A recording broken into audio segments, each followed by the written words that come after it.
You feel the chill in the air as 5 friends lace up their boots at dawn. The forest stands silent, its tall pines reaching high like dark sentinels. Imagine the thrill of stepping off the beaten path, heart racing, curiosity alive. Today's hike promises adventure, new stories to tell. They move in single file along a narrow trail. Birds chirp overhead, leaves crunch underfoot. Laughter echoes between the trees. Sarah points to a distant ridge, eyes shining. Can you see it? That view will be worth every step. Energy pulses through the group, but the path twists unexpectedly. Sunlight fades as branches close in, shadows dancing on the ground. Jacob slows, frowning at strange markings on a rock. Did someone carve this? He asks. No one answers. A hush settles. Suddenly, a low rumble shakes the earth. It could be thunder or something deeper. Phones light up with incoming messages, but there's no signal. Panic flares. They press on, closer together, voices dropping to whispers. As the ridge comes into view, the forest opens to a clearing, but the friends stop short. Before them lies a narrow gorge, walls rising steeply on both sides. A rope bridge sways in the wind. It looks old, worn, almost dangerous. Each heart pounds louder. They pause at the edge. Crossing means trust. Trust in the bridge, in each other, and in the choice to move forward. One by one, they step onto the first plank. It groans. Wind howls. Every breath tastes like possibility and risk. Behind them, the trail disappears into tangled roots and dark undergrowth. Ahead, the unknown waits. In that moment, they know this hike will change everything. Dawn light filters through the treetops as the friends press onward, hearts still racing from the bridge. Each step feels heavier on the soft earth. Moss cushions their boots, and every snap of a twig makes them glance over their shoulders. The forest feels alive, watching them. Emma leads now, compass in hand. She studies the map, brow furrowed. We should find the stream by noon, she says. Water means safety. They follow a faint path, marked by broken branches and footprints that aren't theirs. A cold breeze whispers through the leaves, carrying a scent they can't name. Birdsong falls silent. The friends stop. No wind, no birds, only quiet. Jacob's breath hangs in the air. He crouches, inspecting a patch of ground. Footprints, he murmurs. They are too large for any animal. Too deep.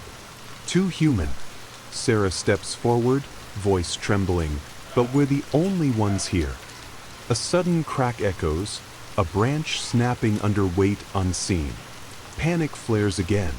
They huddle close, eyes wide, searching the shadows. Emma raises her phone, torch on. Light sweeps across empty trees. Nothing moves. And yet, something shifted. In that moment, they realize this forest holds secrets. Secrets that might never let them leave. Moonlight slips through the canopy as they stumble into a small clearing. Hearts pound, each breath loud in the still night. A faint rustle draws their eyes to a fallen log. Beneath it, a tattered backpack lies half buried in dirt. Whose is it? Emma kneels, fingers trembling as she unclips the buckle. Inside, she finds a water bottle cracked and empty, and a crumpled photo of a stranger smiling in sunlight. Questions flood their minds. How did this bag get here? And why does the name on the tag match someone they've never heard of? Jacob shines his light toward the trees. Shadows twist around them, as if something watches. Sarah swallows hard. We're not alone, she whispers. The forest exhales around them, breath cold on their necks. Every step now feels like walking deeper into someone else's story, and closer to danger they can't yet see. Night falls like a heavy curtain, and the forest transforms. What was green and bright in daylight becomes twisted shapes in silver moonlight. The friends clear a small spot and build a fire. Flames crackle, sending sparks dancing upward. Warmth spreads through them, but it does little to chase away the chill that settles in their bones. Emma pokes at the embers with a stick. "We've been walking for hours," she says, voice soft. Nobody answers. Each person is lost in thought, replaying strange moments of the day. Jacob scans the darkness beyond the firelight, every snap of a twig making him flinch. He tries to laugh, but it sounds hollow. "Remember when we thought the bridge was the worst part?" He jests. The joke falls flat. Sarah unwraps a granola bar, offering pieces to the others. Her hands tremble just enough that crumbs fall to the ground. She forces a smile. "We should rest. Tomorrow we'll find that stream." Her words are meant to comfort, but they echo oddly in the still air. Water, once a promise of safety, now feels far away. A wind sighs through the trees, and the fire flickers. Shadows leap across faces, hiding expressions and then revealing fear again. In the silence, they hear it, a soft hum, like distant music carried on the breeze. It starts low, almost too quiet to notice, then grows. Notes drift between the trunks, rising and falling in an otherworldly melody. No one moves. No one speaks. Hearts beat too loudly. Emma stands, eyes wide. "Where is it coming from?" she whispers. The hum circles them, never staying in one place. It feels alive, curious. Sarah stands too, dropping her granola bar. It's impossible music. No instrument they know, no record of a song like this. Just a tune floating in the dark. Panic flares now, hotter than the fire. They huddle together, backs pressed against one another. The forest listens, waiting. Each friend wonders the same thing. Who else is here? The hum fades as suddenly as it came, leaving only the crackling fire. Silence returns, heavier than before. They settle back around the flames. No one sleeps. Every rustle, every whisper of wind feels like a secret being shared, one they weren't meant to hear. And as the night deepens, they realize the forest is watching, and it has begun to tell them its story. The first light of dawn seeps through the trees, but the hush remains. No birds call. No wind stirs. The forest seems to hold its breath. 5 friends stand in a loose circle, eyes darting toward every shadow. Yesterday feels like a dream, one they can't wake from. Jacob breaks the silence. "We should move," he says, voice low. "We need water." Emma nods, rolling up her sleeping bag. Every movement is careful, as if the ground itself might betray them. Sarah tightens her pack straps, glancing at the photo from the stranger's backpack. Her fingers brush the smiling face and then drop away, uneasy. They follow a faint path, over roots and moss, toward where Emma believes the stream should be. Each step echoes in the quiet. The trail curves and the trees thin. Ahead lies a hill, steep and rocky.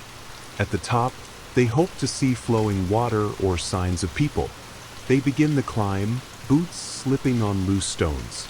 Halfway up, Emma stops. Etched into the rock is a symbol, a circle split by a jagged line.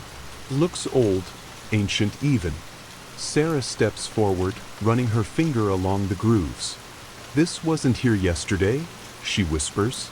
Her breath fogs in the cool air. The symbol feels like a warning, a message they can't read. A distant crack startles them. Rocks tumble down the slope to their left. They freeze. The stones fall on their own, no one pushing. When the last pebble hits the ground, the silence swallows them again. Jacob forces a chuckle. "Nature's warning us to turn back," he says, but his voice quivers. They press on, hearts pounding.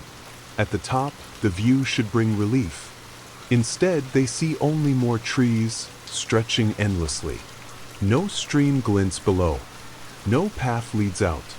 Just forest, rising and falling like waves. Emma's lip trembles. "We're lost," she says. Down the slope, in the soft earth, they spot footprints. Not animal tracks, bare human prints, as if someone walked barefoot. They lead away from the hill, deeper into the woods. Each print is clear, step after step, until they vanish at the edge of a thicket. Jacob crouches, tracing the last print with a fingertip. "They went this way," he says.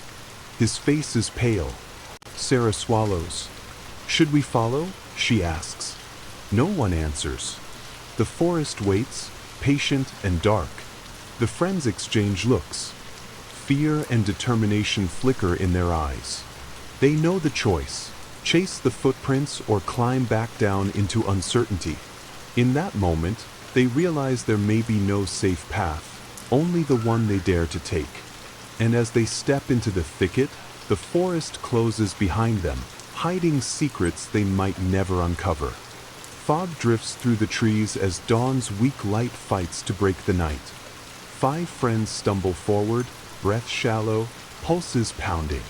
Their hands still clasped, Emma leading, Sarah next, then Jacob, Mia, and Luke, each step more uncertain than the last.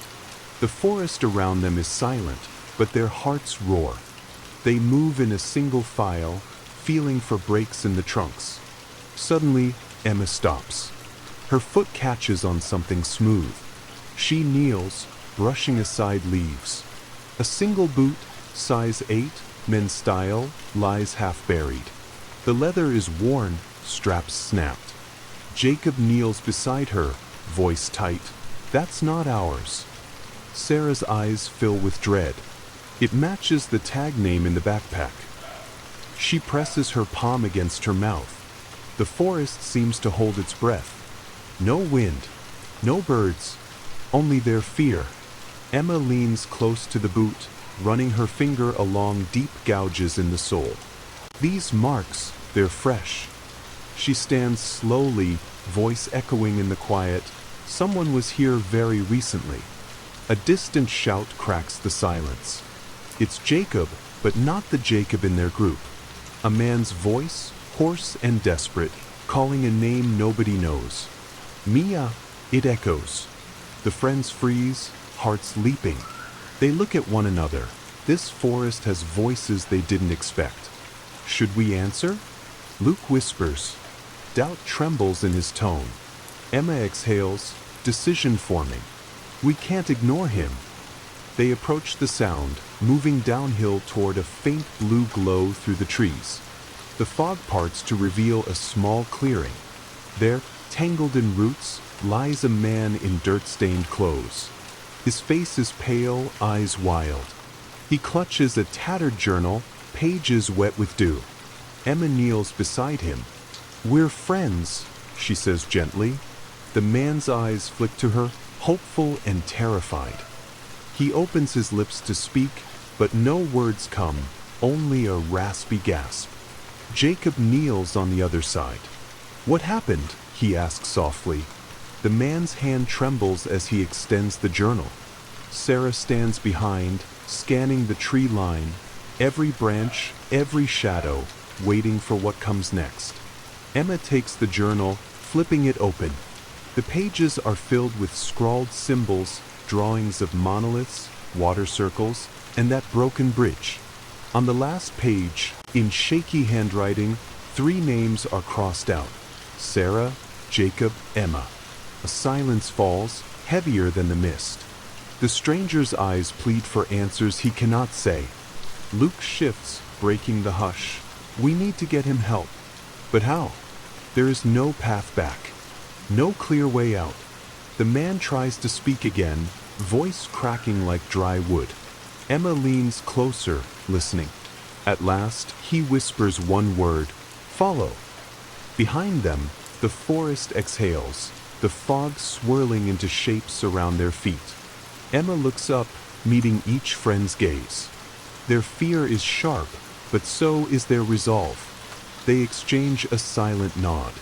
Together, they move toward the deeper woods, where answers and dangers await.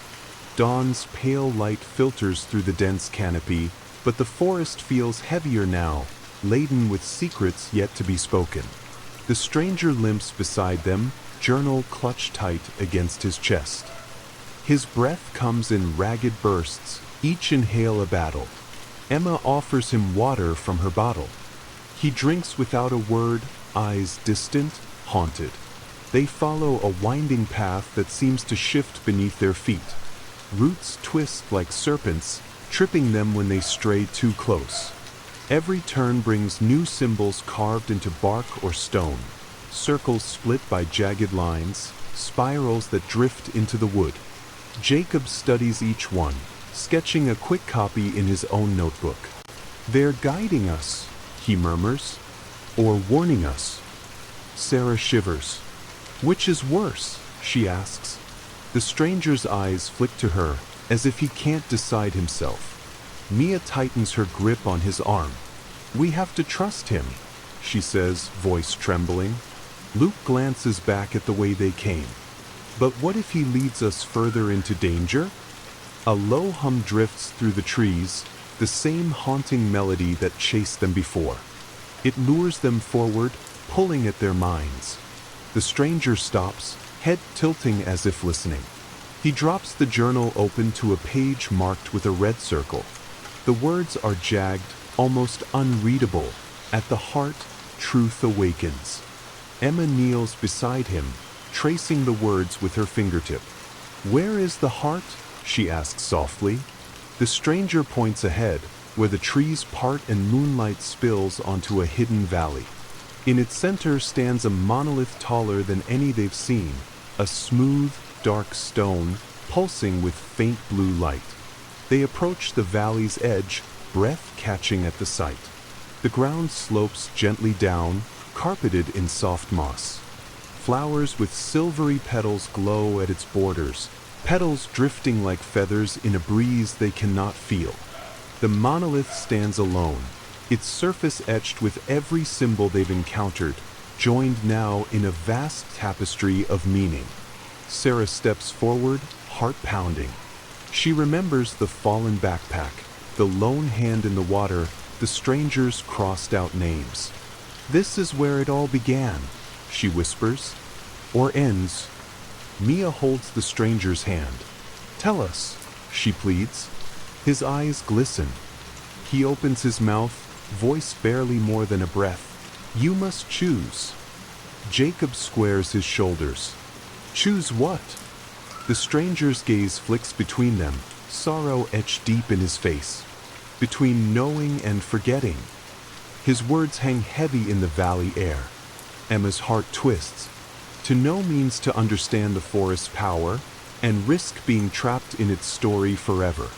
To forget means to walk away, leaving the stranger behind and erasing the truths they've uncovered. Sarah presses her hand to her chest, tears stinging her eyes. "We can't leave him," she says. "He needs help." The stranger shakes his head. "Help is the choice you give up." He closes the journal, lips trembling. The monolith pulses brighter, blue lines coursing like veins. The hum swells into a roar. Luke steps forward, voice steady. "We choose both." Silence crashes around them. The hum cuts off as abruptly as it began. The monolith's light holds. The stranger's eyes widen. He takes a shaky breath, then prepare. A crack splits the stone, light flaring outward. The ground trembles. Emma grabs Sarah's hand. Mia pulls the stranger close. Jacob and Luke brace themselves. The valley quakes, symbols glowing in response. In that moment, they understand. The forest's story is theirs now. And whatever comes next will bind them together, forever changed by the choice they dared to make. Dawn never comes. Instead, the forest holds its breath in twilight.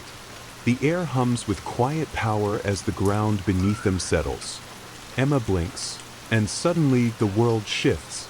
They stand in the hidden valley, but something is wrong. The moss is gone, replaced by bare earth. The silvery flowers wilt, petals blackened at the edges. The monolith stands cracked, but its glow has vanished. Only shards of stone litter the ground. Emma reaches for her water bottle, but it's empty. Sarah pats her pockets. No granola bar. Jacob's notebook lies open in the dirt, pages blank. Mia's trembling hand brushes the stranger's arm. His face is smooth, his eyes calm as though nothing happened. Luke stares at his own reflection in a pool that wasn't there before. They look at one another, shock on every face. What happened? Emma whispers. No one answers. The stranger steps forward, journal tucked under his arm. He flips it open, pages blank. He closes it slowly, voice gentle. You chose to forget. Sarah's knees buckle. Forget what? She cries. Her voice echoes in the empty valley. The stranger kneels, placing a hand on her shoulder. The truth, he says. All of it. The bridge. The symbols. Even me. Jacob sinks to the ground, head in his hands. I don't remember walking through that clearing, he mutters. I don't remember the hand in the water or drawing the symbols. He looks up, tears in his eyes. It's all gone. A cold wind stirs the broken stone. Emma stands, anger rising. But why? She demands. Why give us this choice if you would erase it all? The stranger's face is sorrowful. Because some truths are too heavy. He gestures at the shattered monolith. You carry only what you can bear. Sarah stands beside Emma, voice shaking but firm. We wanted answers. The stranger nods. You had them, and then you let them go. Mia kneels to scoop up a stone shard. It crumbles in her hand. It wasn't ours to keep, she whispers. They all fall silent. The valley feels empty, hollowed by memory lost. Emma breathes in, steadies herself. We might forget the forest's secrets, she says, but we still have each other. The stranger steps back, fading like mist. His voice drifts on the wind. Then remember that. He vanishes. The valley darkens. Without his presence, the clearing loses its shape, trees bending inward, leaves curling. Emma reaches for Sarah's hand. Jacob helps Mia to her feet. Luke shines a small light, its beam weak but steady. They move together toward the path they no longer remember. Step by step, they walk out of the valley. No map, no journal, no signposts, only each other. And though the forest story has slipped away, they carry one truth: they survived. Behind them, the hidden clearing closes. The monolith's shards sink into the ground. The flowers fade. The forest exhales and waits for the next story to begin. Night falls again, heavier than before. The friends, Emma, Sarah, Jacob, Mia, and Luke, walk through thick shadows, their steps slow but steady. The stranger is gone, the forest silent except for their breathing and the crunch of leaves beneath their feet. They reach the edge of the trees where the world feels normal again. The sunlight filters softly through branches, birds chirp faintly. But something inside each of them has changed. The forest's mysteries are gone from their minds, erased like a forgotten dream, yet a strange weight lingers, a pull they cannot explain. Emma looks at her friends. We made it back, she says quietly, but it feels like we lost something along the way. Sarah nods, eyes distant. It's like waking up from a dream you can't fully remember, but the feeling stays. Jacob pulls out his notebook. It's empty, pages blank as if never written. He closes it with a sigh. Maybe some stories aren't meant to be told. Mia smiles weakly. But we lived it. That's real. Luke gazes back toward the forest's edge, shadows still playing between the trees. Do you think it will call us again? Emma meets his gaze, her own heart thudding. Maybe, but next time we'll be ready. They walk away from the forest, leaving behind the secrets and the silence. The sun rises higher, and the world feels a little brighter. But somewhere deep inside, the hidden valley waits, patient and quiet, holding its stories for the next brave souls who dare to enter. Because some mysteries never truly disappear, they only wait for the next chapter to begin. And so, the story of the disappearing hikers ends, not with all the answers, but with a reminder that some mysteries are bigger than us, whispering in the shadows, waiting patiently for those brave enough to seek them. What happened in that forest may be forgotten by some, but the bond between these friends will never fade. Sometimes, the greatest journey isn't about finding the truth, but about facing the unknown together. If you enjoyed this story, don't forget to like, subscribe, and hit the bell so you never miss a new adventure. Until next time, stay curious and stay safe.